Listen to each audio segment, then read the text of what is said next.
everybody. It's Friday today. I have no real plans. I'm going to try and go to the library to do some work, potentially gym, potentially food shop. Yeah, so nothing too exciting, but I've been having a lot of questions about going to uni with ulcerative colitis and or an ostomy bag.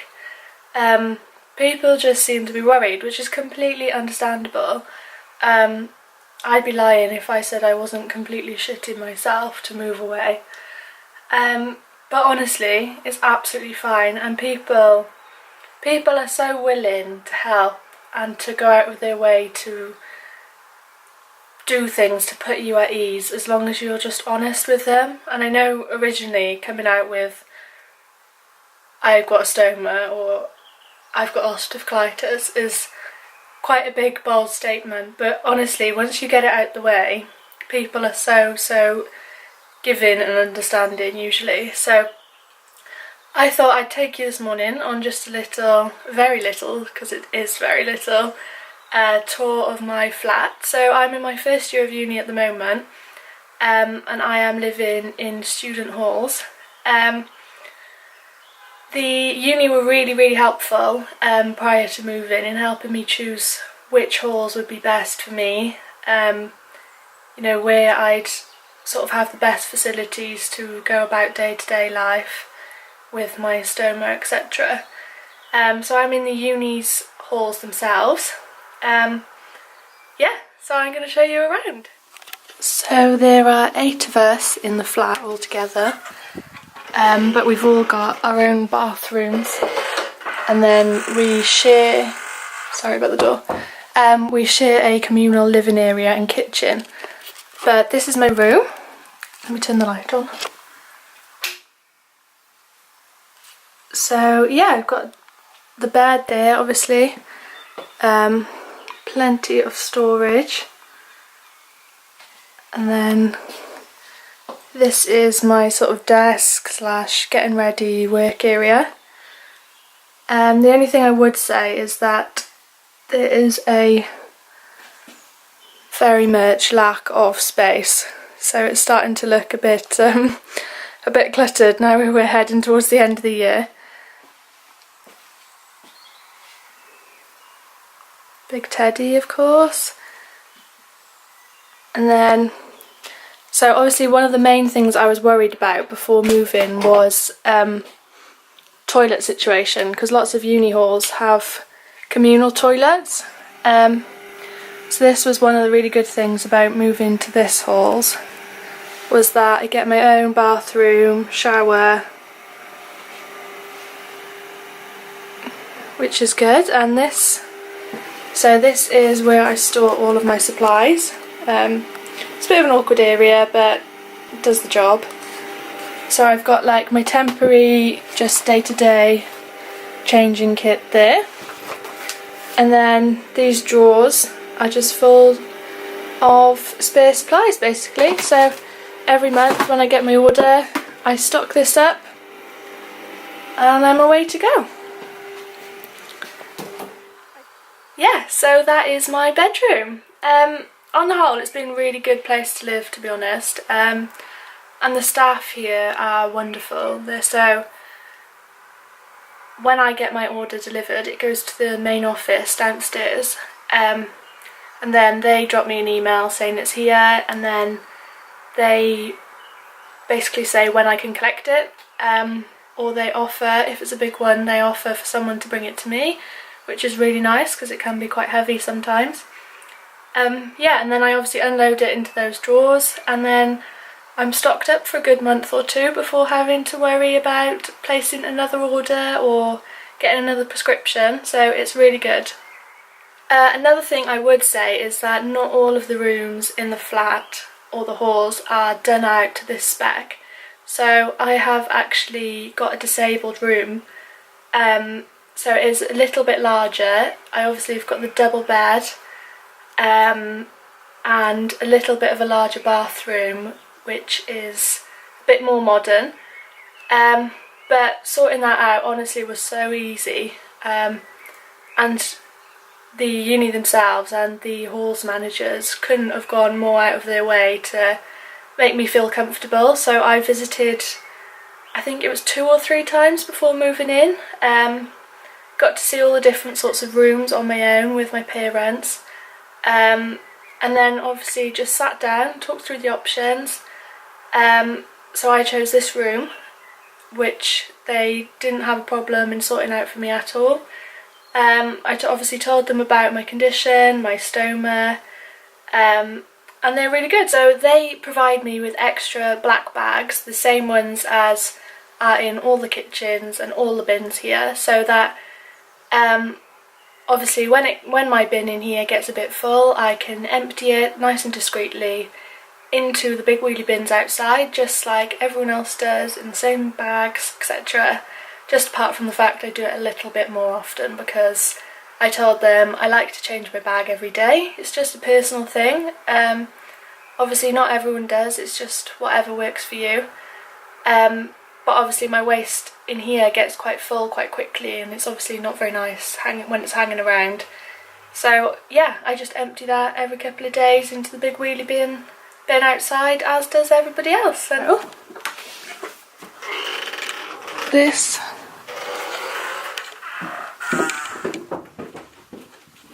is the kitchen area.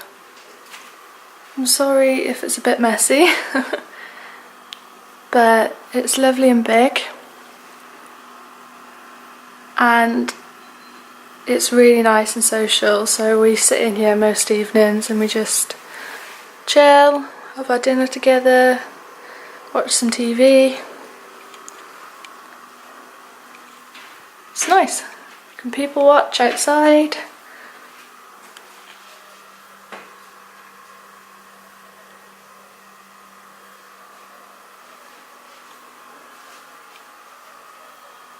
Yeah, so that's the kitchen. There's quite a lot of storage, which is nice. So we get a freezer drawer each and a fridge shelf each, but obviously there's a fridge in my room as well, so there's plenty of room. And then we've got a cupboard each and a lower cupboard each, and some drawers over there. So yeah, that is the kitchen. Yes, so I hope you enjoyed that. It's sorry it's very short. There's obviously not a lot to show you, but I understand why people are intrigued, because it was something I was really worried about before moving away as well. But I think the main thing is just to be honest with everyone around you. So the managers, the uni, your flatmates. Just obviously let them know. Doesn't have to be anything too graphic, just give them the heads up, and they'll do the best they can to make you feel comfortable. Also, while I'm here, I thought I'd tell you that last night I went to an event held by Crohn's and Colitis South Wales in one of the local hospitals, and it was a really good, informative event. I tried to take some footage on my iPhone, but it's not the best, I'm afraid, but I will put that in after this clip, just so you can get an idea of what it was like.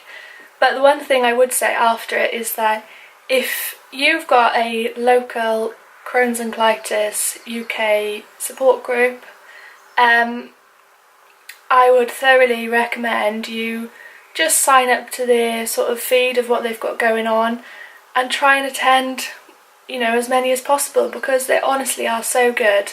It's an opportunity to meet people, it's an opportunity to ask questions. You obviously get to meet different health professionals as well. So last night, for instance, there was a dietitian there who obviously spoke a lot about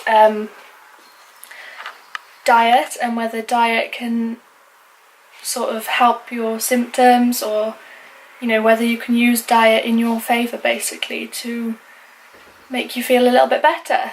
And they obviously let you know what's going on in the area and what you can get involved with. It was just really good. So I'll try and link down below. I know there is a search bar on the Crohn's and Colitis UK website somewhere where you can find your local group. So yeah, that's something I definitely recommend. Yeah, so I'll try and find that for you and put it down below somewhere so that you can have a look if you haven't already. BD UK, I think they're copying us because we were around first, the Wales part, and now this UK-wide organisation is to basically try and improve standards of care for people with inflammatory bowel disease. So that's their aim. They've only been up and running since about September just gone, and these are their goals. So, what is good care? We need to look at research into not only the disease itself, but into the management and the care that you would receive. Sharing good practice, so when one hospital does something really well, to tell other people about it. And most importantly, actually, for reasons I'll explain, is to raise the awareness of inflammatory bowel disease on the political agenda, because actually that's probably the only way that we're really going to move things forward. At the bottom there,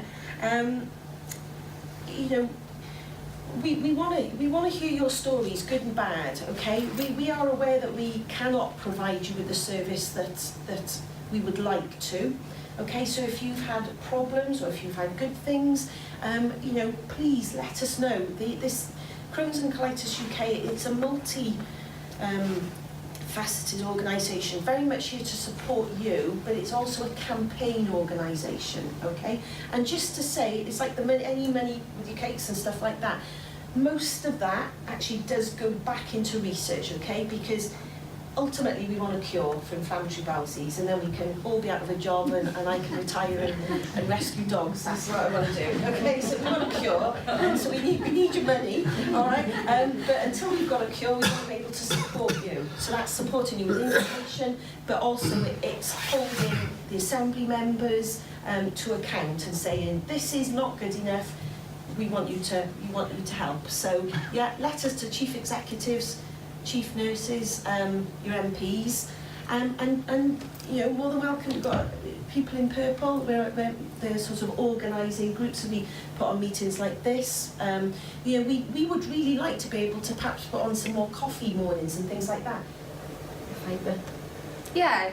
So really, what we think is probably is the fibre content of the fruit and veg. So you can find two different types of fibres. So soluble fibre is, I suppose, a more gentler fibre we'd consider. So it's sort of the fruit and veg without the skin or the pips or the seeds.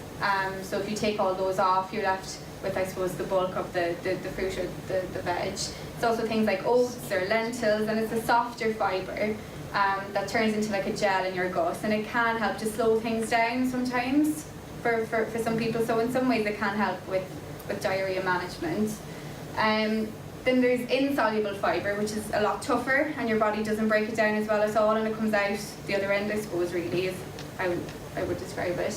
And it's more like the skins of the vegetables and the skins of the fruit and the pips and the seeds to manage it. And again, if the likelihood is it might be in vast amounts. And with the aloe vera, actually, interestingly, on the IBS, so the irritable bowel syndrome guidelines, they do caution people from having too much of it, because it can cause electrolyte imbalances as well, apparently. So for a vitamin, like a broad spectrum vitamin and mineral supplement may be useful. I suppose is anyone iron? Did you know that you have colonic irrigation? It'll cure your colitis. Well, actually, that will probably do you 10 times worse than it'll help. Could be extremely dangerous. Nutritionists, I'm not a fan of nutritionists, I'm really sorry, because they'll tell you you're glucose intolerant, lactose intolerance, fructose intolerance, gluten intolerance, and you probably aren't. That's the good thing about the NHS. Our resources are few and far between, but actually what we're telling you, that there's research-based evidence behind it. We're not charging you. Whereas just be very careful if you do pay someone, look very carefully at what the service they're offering you, because at best you're just throwing your money away, at worst, it could be dangerous. So seeing as we've done the flat/room tour, I thought I'd take you on the walk with me down to the uni, which is about a 10-15 minute walk. It's a really nice route. But obviously that was something I was worried about as well before moving, because on the days where I'm fatigued or I'm not feeling the best but I still want to make it into uni, that walk obviously just adds to the day majorly when you're feeling tired. So that is something I discussed with the uni before moving here too. So there is a bus stop right outside the halls which goes straight to the uni and drops off straight outside uni. So I've got a bus pass, and that is something I use quite regularly, especially if I've got lots of equipment to carry or books. The bus just makes it a lot easier and obviously takes a lot less energy and effort when you're having those sort of bad days. Another thing I will talk about, sorry, I'll stop talking at some point, is DSA, if you haven't heard of it. So I definitely hadn't heard of it before moving to uni, but it's been something very, very helpful. It's Disabled Student Living Allowance, so DSLA, and basically they assess you before you move away to uni and, you know, try and help make the transition as easy as possible. So they do that by informing the uni, informing your halls, informing your lecturers and your course.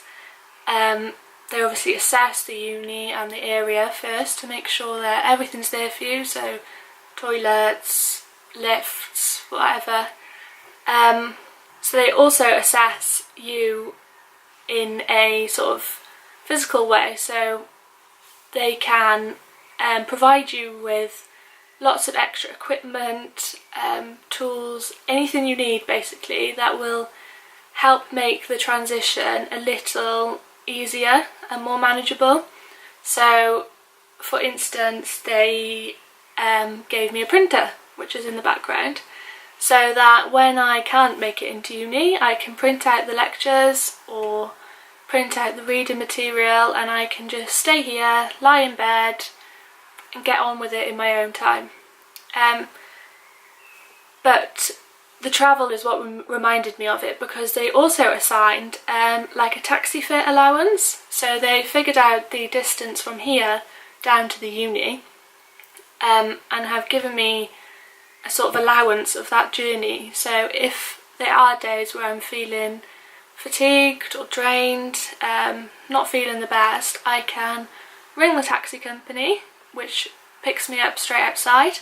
They will take me down to the uni, and it charges, so it only charges the fare of a public transport fare as opposed to, you know, a larger taxi fare, which is amazing really. And it's definitely a facility I should use more, I think, because sometimes I am guilty of pushing myself to do the walk or to get onto public transport. And obviously because I'm doing quite a design focused course, I have a lot of equipment that I've got to carry with me. So yeah, that is definitely a really good facility to have. Before I leave, I thought I'd just show you what I'm wearing, because these trousers, honestly, they are the one if you've got an ostomy, because they look kind of nice, kind of smart cash, but they are the comfiest things ever. So they're stretchy, they're like almost like a bit of a joggery material, but I think you call them culottes, I think is the term. Correct me if I'm wrong, but they are from Topshop, and they are just so comfortable for sort of a library loungy day, but when you still want to look alright, they are a good find. So I will try and link them or something similar down below for anyone that fancies being a bit smart cash and comfy at the same time. So I will see you on the walk.